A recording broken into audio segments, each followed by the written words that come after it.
Muy buenas noches. El día de hoy me encuentro con el señor Ricardo López. Él estudió psicología clínica y es especialista en el área de cognitivo conductual. ¿Cómo tal? Muy buenas noches, Ricardo. Me presento, mi nombre es Henry López. Y yo soy Pablo Ortiz. Buenas noches, Ricardo. ¿Cómo están? Buenas noches, mucho gusto. Como tal, te hemos pedido tu tiempo con el fin de realizar una actividad de la materia de psicología clínica de la niñez y adolescencia. Y venimos con el objetivo de realizarte algunas preguntas, si te parece bien claro. Sí, claro, adelante. Las cuales están relacionadas con la terapia de niños. A continuación, Pablo te va a realizar algunas preguntas sobre el mismo tema. Listo. Ahora voy a proceder haciendo las preguntas. Y bueno, mi primera pregunta sería: ¿cuál es el principal enfoque que se utiliza en las terapias con niños?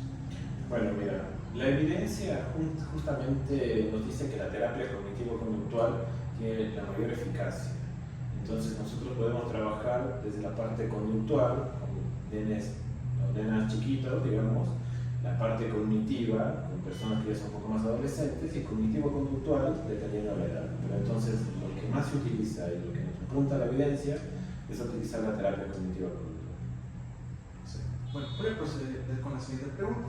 La cual sería: ¿cuál es el papel de los padres en el tratamiento con niños? Bueno, el papel de los padres va a depender de acuerdo a la edad. Porque, por ejemplo, si yo estoy trabajando con nenes de 4 años, lo que nos dice la evidencia es que el tratamiento conductual es mucho más eficaz. ¿Qué significa esto? Que las intervenciones conductuales van a ser implementadas por los padres. Entonces yo voy a hacer un proceso de psicoeducación, voy a explicarles prácticamente a los padres que las principales intervenciones mías serán con los padres. Y ellos tendrán que aplicar estas intervenciones en casa.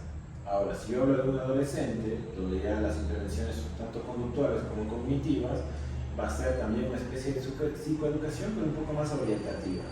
Orientativa a lo que se trabaja en este espacio, orientativa a cuanto a un estilo de paternidad indicado, o orientativa a en el sentido de la conducta que tienen los padres, cómo influye en el desarrollo de ese adolescente o de ese niño. Entonces, definitivamente, el rol de los padres, de las madres, es fundamental en la terapia con niños y niñas. Excelente, muchas gracias. A continuación, la siguiente pregunta: ¿cómo afecta el entorno familiar a un niño? Y ¿en qué forma afecta a un adulto también? Bueno, el desarrollo infantil es parte de un proceso social, es parte de un proceso familiar. Entonces todas las personas, todos los actores que estén rodeando al niño o a la niña van a tener cierta influencia en aquello. Más si nosotros hablamos que un niño va a ser, como siempre se dice eso, el cliché de una esponjita que absorbe todo, entonces inevitablemente influye en el desarrollo. Incluso la calidad de la relación de pareja influye en el desarrollo infantil. Entonces, y esto luego se verá evaluado, determinado con las conductas que tenga el niño o el adolescente, pero influye un montón en el desarrollo. Muchas gracias, Ricardo. A continuación, mi compañero. Listo. Como siguiente pregunta, Ricardo, tenemos la duda de cómo el tipo de apego puede influenciar el desarrollo de la terapia infantil. Bueno, como hablamos en la anterior pregunta, si nosotros decimos que el desarrollo social, familiar, de pareja influye, eso también va a ayudar a que el niño o la niña desarrolle cierto tipo de apego, ¿no?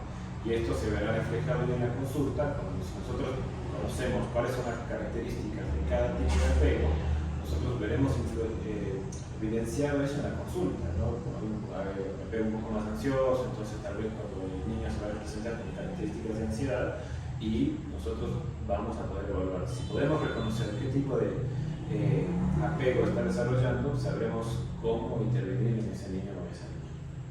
Muy interesante. Y ahora, como siguiente pregunta, ¿cómo interviene el juego durante la realización de las sesiones? La parte lúdica del juego es igual de suma importancia, porque yo no me puedo sentar como con un adulto. En realidad, la parte lúdica, y eso es la diferencia de un terapeuta también que tiene experiencia con niños, tiene que ser un poco más jocoso, hablar de cierta forma. No hablo de caer en un comportamiento infantil de parte del terapeuta, pero sí un comportamiento más empático, con palabras tal vez un poco más claras, no siendo tan técnico. y a veces es como jugar, ¿no? Y no hablo tampoco de sentarse con el niño y jugar, sino el juego puede ser de palabras, puede ser incluso desde el tono de voz, que utiliza un tono de voz un poco más ameno, un poco más accesible. O sea, la parte del juego en los niños, por un lado, es importante para desarrollar un ambiente cálido, que esa personita pueda confiar en el terapeuta, y por otro lado, como una intervención específica terapéutica, tanto directamente en el consultorio o como intervenciones lúdicas en la casa. Uno puede también hacer psicoeducación y decir, bueno, me gustaría que jueguen a esto en casa, con el objetivo de tal cosa. Entonces también, parte del juego es fundamental en la terapia de niños y niñas. Listo, muy interesante. Y con respecto a alguna técnica de regulación emocional que tú digas que es demasiado buena para la realización normal de la sesión. Hay un montón de técnicas de regulación emocional en los chicos, y eso yo creo que el buen terapeuta tiene que saber qué técnica aplicar con cada niño, en qué momento, porque por ejemplo al inicio de un tratamiento va a ser difícil si uno no se hace esa psicoeducación a la familia, cuándo aplicar esa técnica de regulación emocional, pero por ejemplo un poco la experiencia, la técnica del semáforo es muy usada porque le permite trabajar en el consultorio y en casa.